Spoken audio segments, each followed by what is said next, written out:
The Adventures of Pinocchio by Carlo Collodi. Chapter 9.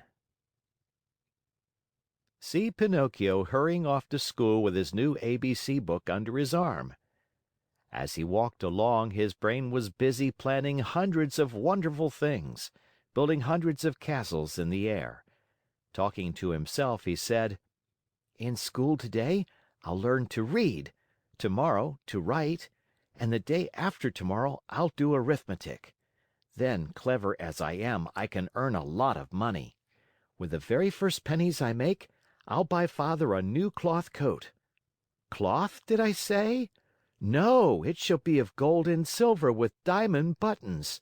That poor man certainly deserves it, for, after all, isn't he in his shirt sleeves because he was good enough to buy a book for me?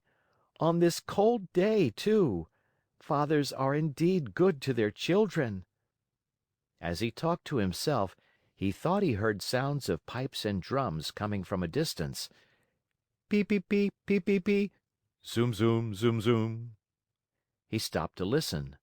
Those sounds came from a little street that led to a small village along the shore. What can that noise be? What a nuisance that I have to go to school. Otherwise... There he stopped, very much puzzled. He felt he had to make up his mind for either one thing or another. Should he go to school, or should he follow the pipes? "Today I'll follow the pipes, and tomorrow I'll go to school. There's always plenty of time to go to school," decided the little rascal at last, shrugging his shoulders. No sooner said than done. He started down the street, going like the wind. On he ran, and louder grew the sounds of pipe and drums. Peep, peep, peep, peep, peep, peep, peep, peep, peep. Zoom, zoom, zoom, zoom. Suddenly, he found himself in a large square, full of people standing in front of a little wooden building painted in brilliant colors. "What is that house?" Pinocchio asked a little boy near him. "Read the sign and you'll know." "I'd like to read, but somehow I can't today." "Oh, really? Then I'll read it to you. Know then that written in letters of fire I see the words, 'Great Marionette Theater.'" "When did the show start?" "It is starting now." "And how much does one pay to get in?" "4 pennies." Pinocchio, who was wild with curiosity to know what was going on inside, lost all his pride and said to the boy shamelessly, "Will you give me 4 pennies until tomorrow?"